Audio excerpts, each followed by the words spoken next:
قال اللہ تعالی فی کتابہ الکریم بسم اللہ الرحمن الرحیم الم یجدک یتیما فآوی ووجدک ضالا فہدی ووجدک عائلا فأغنی. صلوات.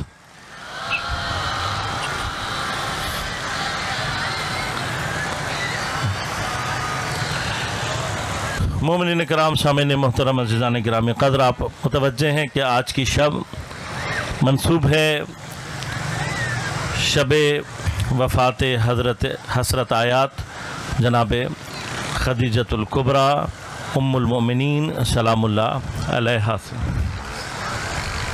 آپ اور آپ کے ساتھ محسن اسلام ناصر دین حضرت ابو طالب علیہ السلام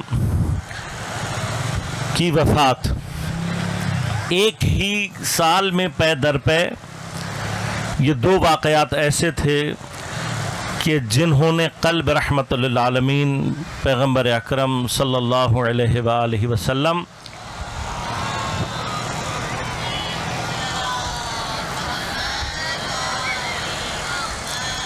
آپ کے قلب اطہر پر ان دو حادثات کا اثر اتنا شدید تھا کہ آپ نے ان دو واقعات کے پیش آنے کے بعد مسلمانوں کو پورا سال عام الحزن قرار دیا. مجھے حیرت ہوتی ہے ان تمام افراد پر کہ جو نبی اکرم صلی اللہ علیہ وآلہ وسلم کی سیرت میں عام الحزن کو بیان بھی کرتے ہیں، اس کی وجوہات کا ذکر بھی کرتے ہیں، اور اس کے بعد وہ آ کر ہم سے یہ سوال کرتے ہیں کہ پیغمبر کی زندگی میں عزاداری کہاں ہے. یعنی واقعاً تعجب کا مقام ہے کہ نبی اکرم صلی اللہ علیہ وآلہ وسلم یہ سنت دے کر جا رہے ہیں، اور پھر ایک عمل پیغمبر کا ایسا ہوتا ہے کہ جو آپ نے کبھی ایک مرتبہ انجام دیا ہو، یا کوئی عمل ایسا کہ جو آپ نے انجام نہ دیا ہو، کسی اور کے کرنے کو آپ نے تائید کیا ہو. اگر ایسا کوئی عمل کہیں پر کسی کی نظروں سے پوشیدہ رہ جائے تو شاید امکان ہے کہ عمل ایک مرتبہ انجام دیا ہوگا یا تائید کی ہوگی تو کسی نے دیکھا نہیں ہوگا. لیکن ہم یہ دیکھتے ہیں کہ نہیں، آپ کی حیات طیبہ پر مسلمانوں کی اتنی نظر ہے کہ حضرت کی ہر چھوٹی چھوٹی حرکت کو، آپ کی زبان اطہر سے جاری ہونے والے ہر لفظ کو مسلمان قید کر رہے. کیوں؟ اس لیے کہ مسلمانوں کی شریعت کی جو ابتدائی شکل و صورت ہے اس نے پیغمبر اکرم صلی اللہ علیہ وآلہ وسلم کے وجود سے اپنا وجود پیدا کرنا ہے.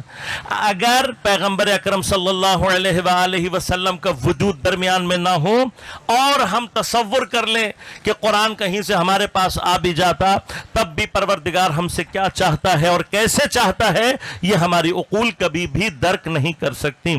لہذا وہ تمام افراد جو کسی دور میں بھی اور کبھی بھی رہے ہوں یا آج بھی کہیں پائے جاتے ہوں کہ جو اس طرح کا اعلان کرتے ہیں کہ جی انسان کے لیے، مسلمانوں کے لیے قرآن کافی ہے اور انسانی عقل ڈیولپ ہو کر اس جگہ تک پہنچ سکتی ہے کہ وہ قرآن سے استخراج کر سکے، یہ سوائے ایک بھول کے اور کچھ نہیں ہے. پروردگار نے اپنی شریعت کے ظہور کے لیے قرآن نہیں پیغمبر کو بھیجا ہے. لہٰذا قرآن کا مقام اپنی جگہ، قرآن کا احترام اپنی جگہ. قرآن نے بھی جو اپنے مطالب کو ظہور دینا ہے وہ وجود گرامی اسلام سے ہے. لہٰذا یہ مسلمانوں کی مجبوری ہے کہ وہ حتیٰ حضرت کی ایک چھوٹی سی حرکت کو بھی اپنے ذہن میں رکھ رہے ہیں، اس لیے کہ شریعت نے انہی حرکات و سکنات، انہی اقوال کے سائے میں اپنی شکل کو پیدا کرنا ہے. تو تعجب یہ ہوتا ہے کہ وہ عمل کہ جس کو پیغمبر نے ایک پورا سال نہ صرف خود انجام دیا بلکہ اس وقت جتنے بھی مسلمان تھے سب پر اس کو لاگو کیا، اور سب سے یہ چاہا کہ وہ پورا ایک سال محسنین اسلام کی عزاداری کریں، ان کے لیے اپنے آپ پر حزن کو طاری کریں، اور اس کے باوجود مسلمان آ کر یہ پوچھیں کہ عزاداری شریعت میں کہیں پائی جاتی ہے یا نہیں، تو یہ تعجب انگیز ہے. بہرحال میں اب اس موضوع پر نہیں ہوں کہ میں حضرت کی حیات سے عزاداری کو ثابت کروں، لیکن ایسا عمل کرنے کے باوجود، اتنی شدت کے ساتھ پیغمبر کا یہ پیغام پہنچنے کے باوجود بھی اگر کوئی سوال کر رہا ہے تو یا وہ شخص واقعاً پیغمبر کی سیرت سے آشنا نہیں ہے، یا یہ کہ واقعاً کوئی بغض ایسا ہے اہل بیت علیہم الصلوۃ والسلام سے کہ جو اتنے اہم دلائل کے ہوتے ہوئے بھی ان کی توجہ کو اس طرف مبذول نہیں ہونے دیتا۔ عزیزان گرامی قدر، جو آیات میں نے آپ کی خدمت میں ابھی تلاوت کی، سورہ مبارکہ ضحیٰ کی 6، 7 اور 8 نمبر آیت، بارہا آپ نے یہ آیات سنی بھی ہوں گی، ان کا ترجمہ اور بعض مقامات آپ کے ذہن میں موجود بھی ہوں گے۔ علم یجد کا یتیمن فآوا، اے میرے حبیب کیا ہم نے تمہیں یتیم پا کر تمہیں پناہ نہیں دی؟ وَوَجَدَكَ ضَالًّا فَهَدَى، اب جو عام ترجمہ کیا جاتا ہے پہلے وہ کروں گا، پھر اس کے بعد انشاءاللہ اس کا معنی کروں گا۔ عام جو ترجمہ کیا جاتا ہے، ہم نے تمہیں گمراہ پا کر کیا تمہاری ہدایت نہیں کی۔ وَوَجَدَكَ عَائِلًا فَأَغْنَى، یہاں پر بھی ترجمہ وہ کروں گا جو عام طور پر کیا جاتا ہے، ہم نے کیا تمہیں فقیر اور تنگ دست پا کر تمہیں ہم نے کیا غنی نہیں کیا۔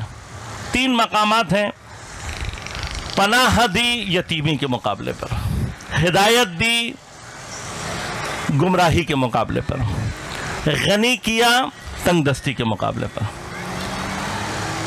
یتیم اور پناہ، اس میں تقریباً پورے عالم اسلام میں کہیں کوئی بحث موجود نہیں ہے، اس لیے کہ بالاتفاق تمام مورخین اور تمام مسلمین کا اس بات پر اتفاق ہے کہ حضرت کے والد بزرگوار حضرت عبداللہ علیہ السلام، آپ کا انتقال حضرت کے پیدا ہونے سے پہلے ہو گیا تھا، لہٰذا آپ بشکل یتیم دنیا میں تشریف لائے۔ اب یہ جو آپ یتیمی کے عالم میں پیدا ہوئے ہیں، تو اللہ تبارک و تعالیٰ جو یہ فرما رہا ہے علم یجد کا یتیمن فآوا، کہ ہم نے تمہیں یتیم پا کر تمہیں پناہ دی، اس سے مراد کیا ہے؟ بعض نے کہا کہ جس طرح سے جناب عبد المطلب علیہ السلام کے جو آپ کے دادا تھے انہوں نے آپ کی پرورش کی، یہ مقام ہے، اور پھر مجبور ہیں سارے مسلمان یہ کہنے پر کہ چونکہ حضرت جناب عبد المطلب کا انتقال بھی آپ کی عمر کے 8ویں برس میں ہو گیا، اور اس کے بعد حضرت ابو طالب علیہ السلام نے آپ کی پرورش کی، تو بعض نے کہا مراد وہ بھی ہے۔ میں صرف پہلے حصے کی طرف ایک تھوڑی سی توجہ کرانا چاہوں گا کہ حضرت عبد المطلب علیہ السلام کا حضرت کو پالنا کیا یہ واقعاً پناہ کے معنوں میں آتا ہے یا نہیں؟ دیکھیے اس وقت شریعت تھی یا نہیں، دین ابراہیمی کس شکل میں موجود تھا، اس سے بحث نہیں ہے ابھی، لیکن جو چیزیں ہمارے پاس تاریخی اعتبار سے موجود ہیں اس میں، یا انسان کا جو سوشل سسٹم ہے اس کے اندر جو چیزیں موجود ہیں ان میں یہ چیز کامن رہی ہے کہ باپ کے اوپر اگر دادا موجود ہے تو ایک گویا جس طرح سے باپ کا حکم جاری ہوتا ہے اس طرح سے دادا کا حکم بھی جاری۔ اب اس میں آپ مختلف سوسائٹیز میں جا کر آبزرو کر لیں، انسانوں میں معمولاً یہ کیفیت باقی رہی ہے، اور اگر باپ کی حیثیت کسی سوشل اعتبار سے، پولیٹیکل اعتبار سے محکم ہو، اہم ہو، تو پھر کیفیت اور زیادہ تبدیل ہو جاتی ہے۔ یعنی سردار قبیلہ اگر کوئی شخص ہو اور اس کی اولادیں ہوں تو معمولاً اس کی سرداری کی وجہ سے، اس کی ریاست کی وجہ سے، اس کی پولیٹیکل کنڈیشن کی وجہ سے اس کے سارے بچے آٹومیٹیکلی اس کے نیچے رہتے ہیں۔ حضرت عبد المطلب علیہ السلام کی حیثیت مکہ میں رئیس مکہ کی ہے، آپ صرف بنو ہاشم کے ہی رئیس اور سردار نہیں ہیں، یا قریش کے ہی رئیس اور سردار نہیں ہیں، بلکہ پورے مکہ میں آپ کی جو کیفیت ہے وہ پورے مکہ، اسی لیے آپ کو جو ہے سید البطحہ کہا جاتا تھا، کیونکہ آپ کی حیثیت مکہ میں ایک رئیس کی حیثیت تھی۔ اور اس کی سب سے بڑی دلیل کیا ہے؟ اس کی سب سے بڑی دلیل یہ ہے کہ جس وقت ابراہا حملہ کرنے کے لیے آیا ہے تو اس نے جس کو رئیس کی حیثیت سے طلب کیا وہ جناب عبد المطلب تھے، ساتھ ساتھ یہ بھی ہوا کہ جناب عبد المطلب کے کچھ اونٹ اس نے اٹھا لیے تھے، تو جب آپ نے جا کر اس سے ملاقات کی اور اس نے گفتگو کی تو آپ رئیس مکہ کی حیثیت سے ہی گئے تھے اس کے پاس، لہٰذا حضرت مطلب کی یہ حیثیت یہ سمجھاتی ہے کہ آپ کا اپنے بچوں کے اوپر بھی جو حیثیت اور آپ کا مقام ہے وہ اسی اعتبار سے تھا۔ لہٰذا حضرت عبداللہ کے انتقال کے باوجود جناب آمنہ سلام اللہ علیہا کی کفالت اور آپ کی ساری ذمہ داریاں جناب عبد المطلب نے اپنے ہی ہاتھ میں رکھی، اور جناب آمنہ حضرت عبداللہ کے انتقال کے بعد اسی گھرانے میں رہیں اور انہی لوگوں کے ساتھ رہیں۔ یہ بات سمجھاتی ہے کہ گویا حضرت آمنہ کی کفالت حضرت عبد المطلب اپنے ہاتھ میں لے چکے تھے۔ اسی طرح سے بعد میں شریعت نے آ کر باپ کے علاوہ جو دادا کی ولایت کا مثلا شخص بچہ کوئی یتیم ہو جائے اور اس کا دادا اگر باقی رہے تو شرعی اعتبار سے وہ اس کا ولی اور سرپرست ہوتا ہے، لہذا جو شرعی اعتبار سے ولایت اور سرپرستی رکھتا ہو اس کے لیے پناہ کا عنوان تصور نہیں کیا جا سکتا۔ اب جب جناب عبد المطلب کا بھی انتقال ہو گیا تو آپ کے انتقال کے بعد حضرت کی یتیمی کی کیفیت وہ ہے کہ جس میں اب آپ بے سرپرست ہیں۔ اب جب یتیمی کی کیفیت کو دیکھا جائے گا، مثلا یتیم ہیں، پہلے بھی تھے لیکن بے سرپرست نہیں تھے، ایسا نہیں تھا کہ آپ کے پاس کوئی پناہ نہ ہو، لہذا اس اعتبار سے جب آپ جناب ابو طالب علیہ السلام کی سرپرستی میں آئے ہیں تو یہ وہ مقام ہے کہ جہاں پر گویا آپ ولی شرعی نہیں ہیں لیکن حضرت کو اپنی کفالت میں لینے کے بعد، حضرت کو اپنی پناہ میں لینے کے بعد حضرت ابو طالب نبی کو اپنی پناہ میں لے رہے ہیں اور خدا یہ کہہ رہا ہے اے نبی میں نے تمہیں اپنی پناہ میں لیا۔ بس جناب ابو طالب کا مقام یہ ہے کہ عمل جناب ابو طالب علیہ السلام انجام دیتے ہیں اور خدا اس کو اپنی جانب نسبت دیتا ہے۔ تو جن کو جناب ابو طالب کے ایمان پر شک ہے یا کہیں پر بھی کوئی تردد ہے وہ قرآن سے ایک مرتبہ سوال کر کے تو دیکھیں کیا ممکن ہے کہ کوئی کافر ہو اور اللہ تعالیٰ اس کے عمل کو اپنی جانب نسبت دے؟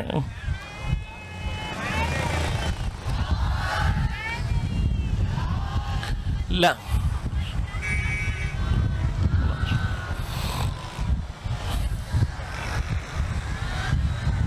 لہذا آیت کا یہ مقام صرف یہ نہیں بتا رہا کہ جناب ابو طالب مومن ہیں بلکہ یہ بھی بتا رہا ہے کہ جناب ابو طالب ایسے مومن ہیں کہ جن کا عمل اخلاص کے اس منزل پر ہے کہ جہاں پروردگار بندے کے اخلاص کی نہائی منزل کو درک کرتے ہوئے اس کے عمل کو اپنے سے نسبت دیتا ہے۔ لہذا بہت کم مقامات ہیں ایسے کہ جہاں پر پروردگار نے کسی کے عمل کو اپنے سے نسبت دی ہو، اور ان مقامات میں ایک مقام خود پیغمبر اکرم صلی اللہ علیہ وآلہ وسلم کا ایک جنگ میں مقام ہے کہ جہاں پر آپ نے دشمن کے لشکر کی طرف کنکر کو پھینکا یا تیر کو پھینکا اور پروردگار نے فرمایا وما رمیت اذ رمیت ولکن اللہ رما، اے میرے حبیب یہ تم نے نہیں پھینکا بلکہ تمہارے پروردگار نے پھینکا ہے۔ تو جہاں اخلاص کی یہ منزل پیغمبر کا کوئی عمل حاصل کر سکتا ہو وہاں پر اسی منزل کو درک کر رہا ہے حضرت ابو طالب علیہ السلام کا عمل۔ اس سے اندازہ ہوتا ہے کہ جناب ابو طالب صرف مومن ہی نہیں ہیں، ایسے مخلص مومن ہیں کہ جس کے اخلاص کو دیکھتے ہوئے پروردگار اس کے عمل کو اپنی ذات سے نسبت دے رہا۔ دوسرا مقام ووجدک ضالا فہدی، ایک بڑی بحث ہے ہمارے ہاں علماء اسلام میں کہ اس سے کیا مراد ہے۔ بعض جو مکاتب ہیں وہ آ کر یہ کہتے ہیں، وہ دیکھیں وہ کہتے ہیں واضح طور پر قرآن نے کہہ دیا ہے کہ پیغمبر نعوذ باللہ من ذالک کسی زمانے میں گمراہ تھے، اللہ تبارک و تعالیٰ نے ان کی ہدایت کی۔ اس کے مقابلے پر ایک گروہ ایسا ہے کہ جو یہ کہتا ہے کہ نہیں پیغمبر تو پیغمبر تھے، اس لیے کہ ہمارے پاس موجود ہیں بعض روایات اور علماء اہل سنت کے ہاں بھی ان کی کتب میں بھی موجود ہیں کہ کنت نبیا وآدم بین الماء والطین، میں اس وقت بھی نبی تھا جب حضرت آدم آب و گل کے درمیان تھے۔ تو اگر آپ اس وقت بھی نبی تھے تو پھر وجدک ضالا کا معنی کیا ہے؟ تو انہوں نے اس مرحلے سے نکالنے کے لیے کہ نعوذ باللہ من ذالک کبھی پیغمبر گمراہ رہے ہوں اور پروردگار نے ہدایت کی ہو، تو انہوں نے اپنے طور سے کوئی قصہ بنا لیا۔ وہ قصہ کیا بنایا کہ پیغمبر کہیں گئے اور جانے کے بعد کہیں پہاڑوں میں چلے گئے، پھر گھر کا راستہ بھول گئے اور وہ گمراہ ہو گئے اس اعتبار سے، اور اللہ تعالیٰ نے ان کو گھر کا ایڈریس بتا دیا، وہ گھر پہنچ گئے۔ تو یہ اس واقعے کی طرف کیا واقعاً ایسا ہے؟ یعنی بعض اوقات ہم ایک جگہ سے نکال رہے ہوتے ہیں اور دوسری جگہ وہ جو ہمارے ہم مثال دیتے ہیں کہ آسمان سے گرا پھر کہاں اٹکا؟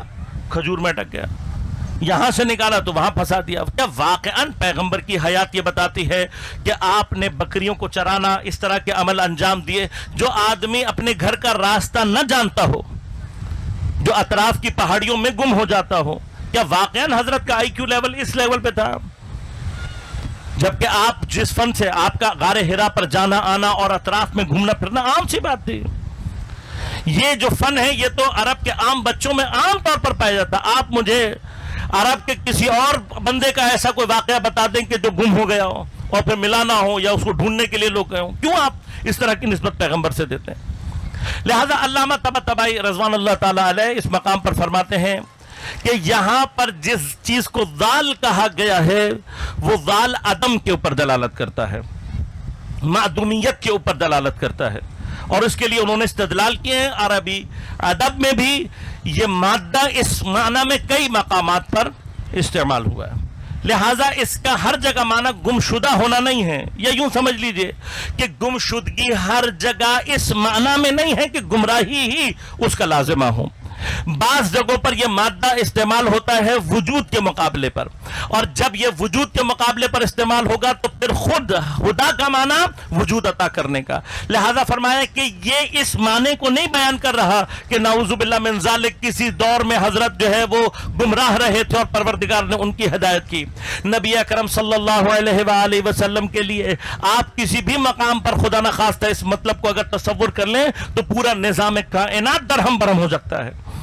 مسئلہ یہ ہے کہ جن کے توحید کے مراتب، جن کے نبوت کے معنی اور مراتب کلیئر نہیں ہیں، عقائد کلیئر نہیں ہیں، ان کے لیے کوئی فرق نہیں پڑتا. نبی کبھی کافر بھی ہو سکتا ہے، نبی کبھی بھول بھی سکتا ہے، اس کو ہذیان بھی ہو سکتا ہے، اس کو نسیان بھی ہو سکتا ہے.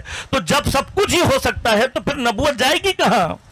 کبھی یہ تو تصور کریں کہ اگر یہ ساری بیماریاں آپ نے لا کر پیغمبر کو ہی عطا کر دی ہیں. عجیب سی بات ہے کہ ایک طرف آپ کا عقیدہ کیا ہے کہ پیغمبر جس پیالے میں سے دودھ پی لیں اس کا بچا ہوا دودھ پینے والا ہزاروں احادیث یاد کر لیتا ہے اس لیے کہ اس نے پیغمبر کے پیالے سے دودھ پی لیا تھا.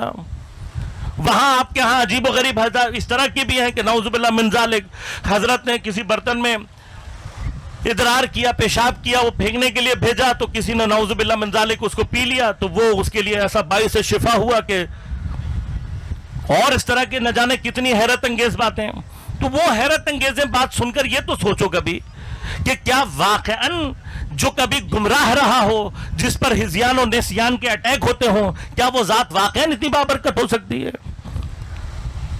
تضاد نہیں نظر آتا واضح طور پر. لہذا علامہ فرماتے ہیں کہ یہاں پر ضال سے مراد وہ مقام ہے کہ جو بلاخر حضرت کے لیے تصور ہے، اس لیے کہ واحد خدا ایسا ہے کہ جس کے لیے کبھی بھی عدم کا تصور نہیں کیا جا سکتا. گرچہ ہم اہل بیت علیہ السلام کے حوالے سے وقت کو معین نہیں کر سکتے، یہ ہم نہیں کر سکتے کہہ سکتے کہ کوئی زمانہ ایسا تھا، لیکن پھر بھی عقلی اعتبار سے خالق اور مخلوق کے درمیان میں جو فاصلہ اور وہ جو باریک سی لائن باقی ہے کہ جو اسے خالق اور انہیں مخلوق بناتی ہے، اتنی دیر کی کیفیت کے لیے بھی پروردگار فرما رہا ہے فوجدک ووجدک ضالا فہدی. یعنی یہاں پر جو چیز پر دلالت کر رہی ہے آیت وہ آپ کی گمراہی نہیں ہے بلکہ آپ کے مخلوق ہونے اور خدا کے خالق ہونے کی طرف اشارہ کر رہی ہے. تیسرا مرحلہ ووجدک عائلا فاغنی. اس عائلا فاغنی سے بھی اکثر ایک مشکل جو پیش آتی ہے وہ کیا ہوتی ہے کہ عائل کا لفظ ہم لے کر جاتے ہیں کس طرف؟ تنگ دستی اور فقر کی طرف. اہل بیت علیہ السلام کے خاندان کے اعتبار سے ایسا محسوس ہوتا ہے کہ کچھ لوگ جان بوجھ کر یہ کہنا چاہتے ہیں اور بتانا چاہتے ہیں کہ یہ خاندان فقیروں کا خاندان تھا. لہذا جناب ابو طالب کے بارے میں اسی طرح کی جھوٹی باتیں بیان کی جاتی ہیں کہ جی آپ بہت ہی فقیر تھے، آپ کے حالات بڑے تنگ تھے، اور جب حضرت علی علیہ السلام کی ولادت ہوئی تو آپ نے اس لیے کہ آپ کے گھر میں روٹی پانی کا مسئلہ تھا تو آپ نے حضرت علی کو جو ہے وہ پیغمبر کے حوالے کر دیا. خود نبی اکرم صلی اللہ علیہ وسلم کے بارے میں اسی طرح کی بہت ساری باتیں کی جاتی ہیں. دوسری طرف جیسے ہی ابو لہب کا تذکرہ ہوتا ہے تو اس کی جائیداد، اس کی تجارت، اس کے حوالے سے بڑے قصیدے پڑے جاتے ہیں. اس کا معنی یہ ہوا کہ خاص طور پر آپ کو پیغمبر اور ان کے اطراف میں جو افراد ہیں، ان کے اہل بیت ہیں، ان سے کوئی خاص مخاصمت ہے. ابو سفیان کی اگر فرض کرو دولت کی بات ہوگی تو اس کے بڑے قصیدے پڑے جائیں گے. ابو جہل کی بات ہوگی تو اس کی بھی ساری جائیداد ہضم ہو جاتی ہے. لیکن اہل بیت علیہ السلام کے حوالے سے لوگوں کے لیے مسائل کو حل کرنا مجھے حیرت ہوتی ہے. غور کیجئے گا، جناب حضرت عبد المطلب کے لیے آپ تصور کیجئے گا، حضرت عبد المطلب، ابھی میں نے اشارہ کیا، ابرہہ جب آیا اور اس نے مکہ کے اطراف میں پڑاؤ کیا تو کس کے اونٹ تھے جو وہ اٹھا کر لے کر گیا؟ جناب عبد المطلب کے۔ اب ابرہہ جتنا بڑا لشکر لے کر آیا تھا اس میں یہ تصور کرنا کہ 2-4 اونٹ اٹھا کر لے گیا ہوگا، یہ تو شاید ابرہہ کی بھی بے عزتی ہو اور حضرت عبد المطلب کی بھی بے عزتی ہو کہ 2-4 اونٹوں کے لیے آپ گئے اس اونٹ چھڑانے۔ روایات یہ بتاتی ہے کہ کم از کم 100 یا 200 اونٹ تھے جو پوری چراگاہ سے اٹھا کر، یعنی پورا غلہ اونٹوں کا تھا جو اٹھا کر لے گیا تھا۔ یہ جو 100-200 اونٹ کہیں چراگاہ میں ہیں حضرت عبد المطلب کے، یہ کب ہیں؟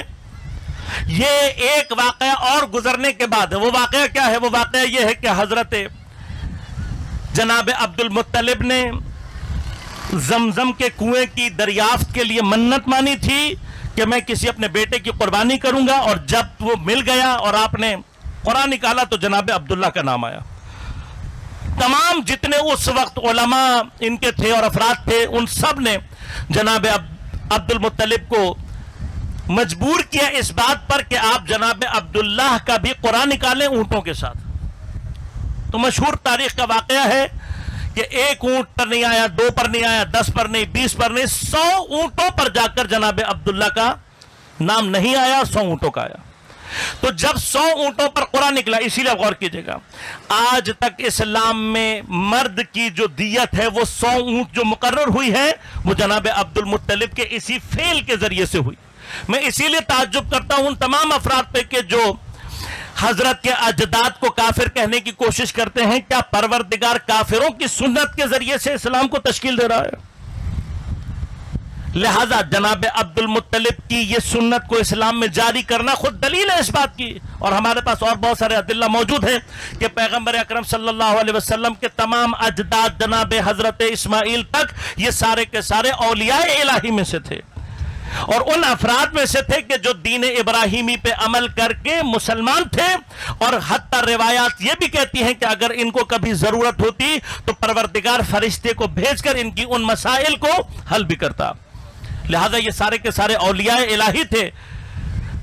حضرت اسحاق کی نسل سے نبوت چلی ہے اور حضرت اسماعیل کی نسل سے ولایت چلی ہے، اور ختم نبوت کو اسی لیے رکھا گیا کیونکہ ولایت کا سب سے اعلیٰ ترین درجہ ہی ختم نبوت ہے۔ لہذا عزیزان گرامی قدر، حضرت عبد المطلب نے جب 100 اونٹوں سے قرآن نکالا تو اس کے بعد آپ نے حضرت عبداللہ کو بچایا اور 100 اونٹوں کو قربان کیا۔ اب آپ سوچیں کہ کچھ عرصے پہلے ہی حضرت عبد المطلب 100 اونٹوں کی قربانی دے چکے ہیں۔ میں اب آپ کو چیلنج کرتا ہوں، آپ چلے جائیں ڈیفنس میں جہاں پر سارا ایک سے ایک بڑا رئیس پاکستان کا رہتا ہے، آپ چلے جائیں پاکستان کے بڑے بڑے سیاستدانوں، زرداری اور پتہ نہیں جتنے بھی ہیں ان سب کے پاس چلے جائیں اور ان کو یہ کہیں کہ جی 100 اونٹوں کی قربانی دینا ہے، تو جتنی بھی دولت ہوگی تب بھی کچھ دیر بیٹھ کر سوچے گا کہ 100 اونٹوں کی قربانی دینی ہے۔ حضرت نے 100 اونٹ تو حضرت عبداللہ کے سر پر ویسے ہی وار دیے تھے، اس کے بعد بھی کچھ عرصے کے بعد آپ کے 200 یا 100 اونٹ ایسے موجود تھے کہ جو ابرہہ لے گیا، تو حضرت عبد المطلب کے تو اونٹ تاریخ نہیں گن سکی، حضرت عبد المطلب کی جائیداد کہاں سے گنے گی؟ اور کئی ایسے واقعات ہیں اسی خاندان کے، جناب ہاشم کو ہاشم کیوں کہتے ہیں؟ اس لیے کہ قحط ہو گیا تھا مکہ میں، جو جتنوں کو آپ تاریخ میں رئیس کہتے ہیں یہ جناب ہاشم کے دروازے پر پیالے لے کر ان کے اجداد کھڑے ہوئے تھے، اور آپ اونٹ ذبح کر کے ان کے گوشت میں شوربہ بنا کر اور روٹیوں کو بھگو بھگو کر انہی کو کھلاتے رہے ہیں۔ حیرت ہوتی ہے، جن کے دروازوں سے پل پل کر یہ پیدا ہوئے ہیں وہ غنی کہلاتے ہیں، وہ سخی کہلاتے ہیں، اور جن کے پاس اللہ نے اتنا دیا ان کو ہم فقیر۔ یہ فقیر منش ضرور تھے، دولت کا زیادہ ہونے کا معنی ہر جگہ یہ نہیں ہوتا کہ انسان عیاش ہو، اور یہ کردار رہا ہے۔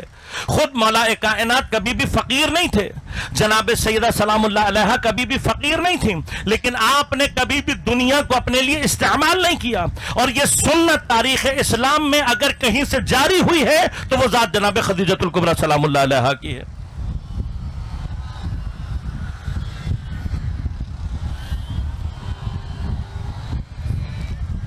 اسلام میں دین کے نام پر اپنی دولت لٹانا اور اتنی بڑی مقدار میں اتنے طریقے سے لٹا دینا، یہ جناب خدیجۃ الکبریٰ سلام اللہ علیہا۔ لہٰذا حضرت خدیجۃ الکبریٰ کے حوالے سے جہاں پر بھی بات ہوتی ہے بہت سو کے گلے سے نہیں اترتی، مجھے حیرت ہوتی ہے۔ بعض لوگ ہیں وہ کہتے ہیں جی وہ بس ایسی تھی، کچھ اونٹ تھے ان کے پاس، 100 اونٹ تو جناب عبد المطلب نے کیے، تو پھر وہاں کیوں نہیں پریشانی ہوتی تمہیں؟ اس لیے کہ تاریخ اس کے اوپر ثابت ہے۔ لہٰذا عزیزان من، ایسا نہیں ہے، جن کو اللہ تبارک و تعالی جن کے رزق میں برکت دینا چاہے، جن کو عطا کرنا چاہے، وہ جس کو چاہے اپنا فضل عطا کرے۔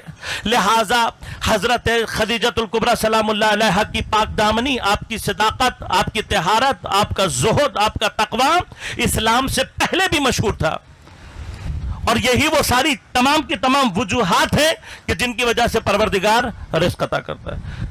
لہٰذا حضرت پیغمبر کے بارے میں بھی جو یہ تصور ہمارے ہاں ذہنوں میں ڈالا جاتا ہے کہ جی آپ بڑے فقیر نہیں تھے، جس کے لیے ملکۃ العرب نے اپنی ساری دولت اس کے حوالے کر دی ہو، اگر آپ کو کہیں اور سے بھی مسئلہ ہو تب بھی یہ تصور کریں۔ مگر حضرت عبد المطلب کی وراثت سے کچھ نہیں ملا تھا؟ کیا جناب عبداللہ کی وراثت سے حضرت کو کچھ نہیں ملا تھا؟ ایسا نہیں ہے کہ حضرت کے پاس کچھ نہیں تھا۔ اور اگر آپ یہ تصور کر بھی لیں تب بھی جناب خدیجۃ الکبریٰ سلام اللہ علیہا کے لیے جو تاریخ میں لکھا ہے، آپ کو اللہ تبارک و تعالیٰ نے اتنا عطا کیا تھا کہ جتنے بھی یہ آپ نام دوسرے لکھتے ہیں، یہ سارے کے سارے بیٹھ کر حضرت کو ملکہ کہتے تھے، حضرت کے تجارتی کاروان کا انتظار کیا کرتے تھے، کیونکہ جانتے تھے کہ ہماری اوقات نہیں ہے کہ ہم اتنا بڑا کاروان لے جا سکیں۔ جب حضرت کا کاروان جاتا تھا تو اپنے کاروانوں کو ساتھ ملاتے تھے۔ جناب خدیجۃ الکبریٰ کی میں دولت بیان کرنے کے موقع پر نہیں ہوں، یا نہیں چاہتا کہ حضرت کی دولت کی وہ کیفیت روایات سے آپ کی خدمت میں بیان کروں، لیکن جس طرف اشارہ کرنا چاہتا ہوں وہ یہ کہ جب جناب حضرت خدیجۃ الکبریٰ نے اتنی دولت دی تو کبھی تو تاریخ سے پوچھو کہ وہ دولت گئی کہاں؟ کبھی تو تاریخ سے پوچھو کہ پیغمبر کے پاس، اگر دیکھیے یہ جو تاریخ میں واقعات پیش آئے ہیں، ان میں سے بعض واقعاً پروردگار یہ چاہتا ہے کہ ہم اپنی عقلوں کو، اپنی سمجھوں کو تھوڑا سا تحرک دیں۔ پوری حضرت کی زندگی میں خاص طور پر جو ایک موقع ملتا ہے وہ تجارت کا کاروان ہے جو آپ جناب خدیجۃ الکبریٰ کا لے کر گئے۔ 2 سفر حضرت کے تجارتی ملتے ہیں، ایک وہ تھا جب آپ جناب ابو طالب علیہ السلام کے ساتھ جا رہے تھے اور بحیرہ راہب نے آپ کو واپس بھجوا دیا۔ اس کے بعد دوسرا تجارت کا سفر کون سا ہے جو آپ نے جناب خدیجۃ الکبریٰ سلام اللہ علیہا کے مال کو لے جا کر کیا۔ ساری تاریخ مل کر متفق علیہ کیا کہتی ہے کہ حضرت خدیجۃ الکبریٰ اپنی جگہ ملکۃ العرب تھیں، لیکن حضرت جب کاروان لے کر گئے تو اتنا فائدہ دلوایا آپ نے کہ حضرت کو بھی یقین نہیں آ رہا تھا کہ اتنا فائدہ ہو سکتا ہے۔ اس عمل سے پروردگار چاہتا کیا ہے؟ چاہتا یہ ہے کہ کماقل مسلمانوں کو جب بھی یہ واقعہ دہرائیں ان کے ذہن میں یہ بات رہے کہ حضرت نبی اکرم ایک بہت اچھے اکانومسٹ، ایک بہت اچھے تاجر، ایک بہت اچھے اور مدبر انسان تھے اپنی زندگی میں۔ یہ میں اس لیے دہرا رہا ہوں تاکہ آپ ایک دفعہ سوچیں تو صحیح، وہ آدمی جو اتنی اچھی تجارت کرنا جانتا ہو، وہ آدمی کہ جس کا اکنامک سینس اتنا سٹرونگ ہو، کیا اس کے ہاتھ میں پیسہ آنے کے بعد ضائع ہو جائے گا؟ دیکھیے ایک کامیاب تاجر، اگر میرے پاس فرض کریں پیسے کہیں غلطی سے زیادہ سے آ جائیں اور میں خود تجارت کرنا نہیں جانتا تو میں کیا کروں گا؟ دوسرا راستہ، میں ایک ایسے تاجر کو تلاش کروں گا کہ جس کا تجارت کا ہنر اچھا۔ کیوں؟ اس لیے کہ اگر وہ اپنی تجارت میں کامیاب ہے تو میرا پیسہ بھی ڈوبنے نہیں دے گا۔ یہ فن ہے۔ آپ مجھ سے کہیں گے کہ تجارت کر دو تو میں اپنے ساتھ ساتھ آپ کا پیسہ بھی ڈبو دوں گا۔ مجھے نہیں آتی تجارت کرنی، واقعاً نہیں آتی، اس لیے دیجیے گا بھی نہیں مجھے۔ جس کو آتی ہے تجارت کرنا، اس کے اندر یہ ہنر ہوتا ہے، وہ جانتا ہے کہ پیسے کو صحیح استعمال کیسے کرنا ہے۔ اب حضرت کا یہ سفر یہ بتا رہا ہے کہ آپ کے اندر تدبیر معاش، تجارت، اکنامک سینس اتنی سٹرونگ ہے، تو حضرت خدیجۃ الکبریٰ سلام اللہ علیہا کی سارے دولت ملنے کے باوجود بھی پیغمبر پھر بھی فقیر کیوں ہیں؟ غور کریں اس بات کے اوپر۔ اس ساری بات کا جو وجہ ہے، جو کیفیت ہے، وہ لفظ علم ہے۔ قرآن نے نہیں کہا وَوَجَدَكَ فَقِيرًا فَأَغْنَا، ہم نے تمہیں فقیر پا کر، یا وَوَجَدَكَ مِسْكِينًا فَأَغْنَا، ہم نے تمہیں فقیر اور مسکین۔ یہ فقیر اور مسکین ہوتا ہے کہ جس کے پاس دولت نہیں ہوتی، جس کے پاس پیسہ نہیں ہوتا۔ حضرت کے لیے لفظ استعمال کیا ہے عائل۔